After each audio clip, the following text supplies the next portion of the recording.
12 دسمبر 2021 کی صبح میں اس درخت کے نیچے کھڑا تھا جس پر کپڑا باندھ کر میں خودکشی کرنے والا تھا۔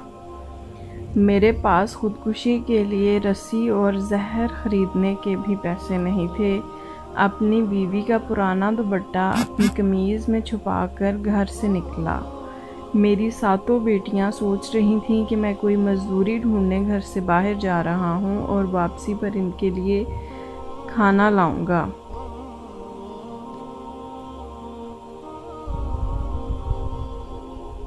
میں انہیں ایسے دیکھ رہا تھا جیسے میں اس شام کے بعد پھر کبھی انہیں نہیں دیکھ سکوں گا۔ کوئی نہیں جانتا تھا کہ میں اور میرے گھر والے پچھلے 2 دنوں سے بھوکے ہیں۔ مانگنے کی عادت مجھے کبھی نہیں رہی۔ میرے پاس آخری آپشن خودکشی تھا۔ میں نے بہت پڑھا تھا خودکشی حرام ہے، مایوسی کفر ہے، لیکن اس صبح مجھے کچھ بھی غلط نہیں لگ رہا تھا۔ کسی زمانے میں میں بھی خودکشی کرنے والوں کو برا بھلا کہا کرتا تھا اور ان کو بھی بہت بڑے بڑے لیکچر دیا کرتا تھا، لیکن اس مقام پر میں سمجھ گیا بھوکے پیٹ کوئی لیکچر، کوئی فلسفہ اثر نہیں کرتا۔ دنیا کی ہر خواہش روٹی کے بعد جنم لیتی ہے۔ میں اپنی بیٹیوں کی آنکھوں میں بھوک اور بے بسی نہیں دیکھ سکتا تھا، اور نہ ہی میں اتنا بہادر تھا کہ کسی مصنف کی کامیابی والی کتابیں پڑھ کر اپنا وقت برباد کرتا۔ فلسفہ لکھنے والوں نے شاید بھوکے پیٹ کوئی فلسفہ نہیں لکھا ہوگا۔ لوگوں کے لیے بہت آسان ہوتا ہے مشورے دینا اور آپ کو سمجھانا کیا صحیح ہے اور کیا غلط۔ ہو سکتا ہے وہ صحیح ہوں، لیکن خالی پیٹ کچھ سمجھ نہیں آتا۔ مزدوری نہ ہونا، کپڑے، بیٹیوں کا جہیز، ان کی شادی، ان کے بھوک سے چہرے، ساری زندگی لوگوں کو دیکھ کر ترستے ہوئے گزارنا۔ مجھے زندگی سے موت بہتر لگنے لگی۔ کوئی خوشی سے خودکشی نہیں کرتا، لیکن جن کا جینا مرنے سے زیادہ مشکل ہو، ان کا کیا؟ مرنے کے لیے میرے پاس سینکڑوں وجوہات تھیں اور جینے کے لیے ایک بھی وجہ نہیں۔ چوری، ڈاکہ، ان سب کے لیے میرا ضمیر نہیں مانتا۔ میں ایک حقیقت پسند انسان تھا۔ میں جانتا تھا میری زندگی میں کوئی جادوئی چراغ نہیں آنے والا جو مجھے غموں کے سمندر سے نکال سکے۔ اس وقت میں اپنے گاؤں کے کھیتوں میں کھڑا تھا۔ پاس ہی ایک چھوٹی سی نہر تھی۔ میں مرنے کی تیاری مکمل کر چکا تھا۔ میں نے وہ دوپٹہ درخت کی ٹہنی سے باندھا اور کچھ ہی دیر میں اس سے لٹک کر اپنی جان گنوانے والا تھا۔ اب بس فقط اس پتھر کو ہٹانے کی دیر تھی جس پر میں کھڑا تھا۔ شاید وہ میرے لیے پہلے سے پلان کیا گیا تھا۔ ایک چھوٹا سا بچہ انہی کھیتوں میں کھلونا گاڑی چلاتے ہوئے گزرا۔ وہ چونکہ کچھ گنگنا بھی رہا تھا، اس لیے اس کی طرف دیکھنے پر میں مجبور ہو گیا۔ غالباً وہ 7 سال کا تھا اور اسے دیکھتے ہوئے میں ایک پل کے لیے واقعی بھول چکا تھا کہ میں یہاں کیا کرنے آیا ہوں۔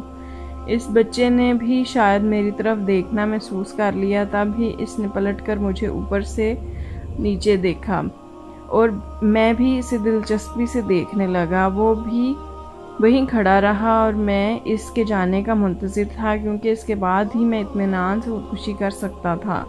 تقریباً 2 منٹ تک ہم ایسے ہی ایک دوسرے کو دیکھتے رہے۔ پھر غیر ارادی طور پر میں نے وہ دوپٹہ گلے سے نکالا اور 2-4 قدم اٹھا کر اس تک پہنچا۔ میں گھٹنے کے بل اس کے سامنے بیٹھ گیا، اس کے گال پر ہاتھ لگا کر مسکراتے ہوئے اس سے اس کا نام پوچھا۔ اس نے نام عمر بتایا۔ اس سے دیکھ کر مجھے اپنا بچپن یاد آنے لگا۔ یوں ہی 2 منٹ تک بات کرتے میری نظر اس کی کھلونا گاڑی پر پڑ گئی۔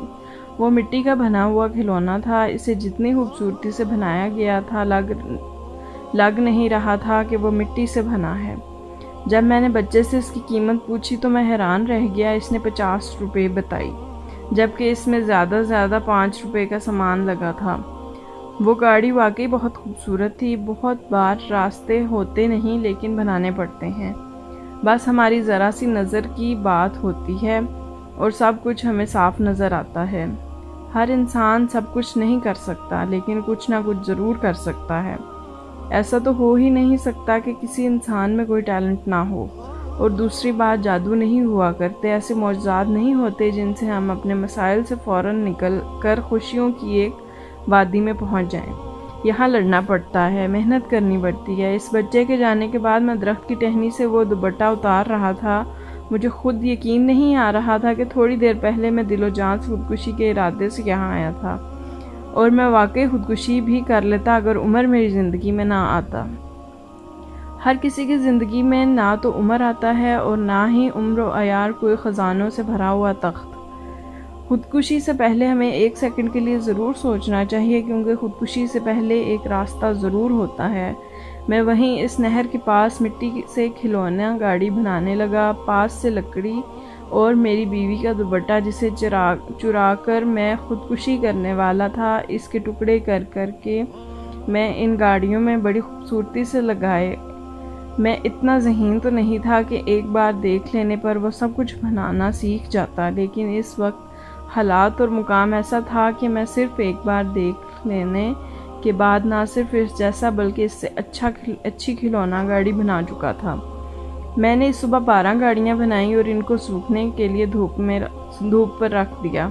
تقریباً شام کے وقت اس جگہ سے واپس اپنے گاؤں کی طرف نکلا جہاں خودکشی کے لیے آیا تھا۔ میں نے 50 روپے والے اس کھلونے کو 30 روپے میں بیچنا شروع کیا، اور کیا آپ یقین کریں گے، ان 12 کھلونوں کو سوکھنے میں 12 منٹ بھی نہیں لگے۔ وہ میری کامیابی تھی۔ شام کو 360 روپے سے میں نے روٹی خرید کر واپس گھر گیا تھا، جہاں میرے سب بچے دروازے کو دیکھ رہے تھے اور مجھے دیکھ کر بھاگتے ہوئے میرے پاس آئے، اور وہ تھی میری زندگی کی سب سے حسین رات جب ہم سب گھر والوں نے پیٹ بھر کر کھانا کھایا تھا۔ اگلی صبح ایک بار پھر میں نے وہیں اس نہر کے پاس جا کر مٹی کے کھلونے بنانا شروع کیے۔ 100 کھلونوں کو سوکھنے میں 100 منٹ نہیں لگے۔ میں جانتا ہوں قسمت ہر کسی پر اتنی مہربان نہیں ہوتی، اور نہ ہی سب کو اتنی جلدی راستے مل جاتے ہیں۔ کسی کو بہت وقت لگ جاتا ہے اور کوئی لمحوں میں منزل پا لیتے ہیں۔ وہ شام روٹی خریدنے کے بعد بھی میرے پاس 800 روپے باقی تھے۔ میں نے کھلونوں کی نئی اقسام بنانی شروع کی جو کسی کے ذہن میں بھی نہ تھی۔ کام کی وجہ سے میرے ہاتھ مضبوط ہو چکے تھے۔ لوگ میری خوشیوں میں اضافہ کیا اور تبدیلیاں شروع ہو گئیں۔ آج تقریباً 17 سال بعد میں اپنے شہر کا سب سے بڑا بزنس مین ہوں۔ میرا بینک بیلنس اتنا ہے کہ آپ لوگوں کی سوچ بھی ختم ہو جائے گی۔ میری مختلف فیکٹریوں میں اس وقت تقریباً 40,000 ملازم کام کر رہے ہیں۔ کل تک جو لوگ مجھے دیکھ کر منہ دوسری طرف کرتے تھے، آج وہ میرے قدموں میں سر جھکانے کو تیار کھڑے ہیں۔ کامیابی یہی ہوتی ہے۔ آج سوچتا ہوں اگر اس صبح میں نے اس درخت سے لٹک کر خودکشی کر لی ہوتی تو کیا ہوتا؟ اگر اسی لمحے عمر نہ آتا تو آج میں یہ ڈائری نہ لکھ رہا ہوتا۔ مجھے اپنی زندگی کا وہ دن بھی نہیں بھولتا جب 2 دن کا بھوکا میں خودکشی کرنے کے لیے اپنی بیوی کا دوپٹہ لے کر گیا تھا۔ میں آج بھی تقریباً ہر دوسرے مہینے جاتا ہوں وہیں اس درخت کے نیچے۔ اسی نہر اور گاؤں والے مجھے دیکھ کر سوچتے ہیں کہ میں اس درخت تلے بیٹھ کر کیا کرتا ہوں۔ آج مجھے دیکھ کر کوئی سوچ بھی نہیں سکتا کہ 2001 میں بھوک کی وجہ سے زندگی سے مایوس ہو کر میں خودکشی کرنے درخت تلے کھڑا تھا، اور آج اتنے بڑے شہر میں میرے ٹاپ کا کوئی بزنس مین نہیں ہے۔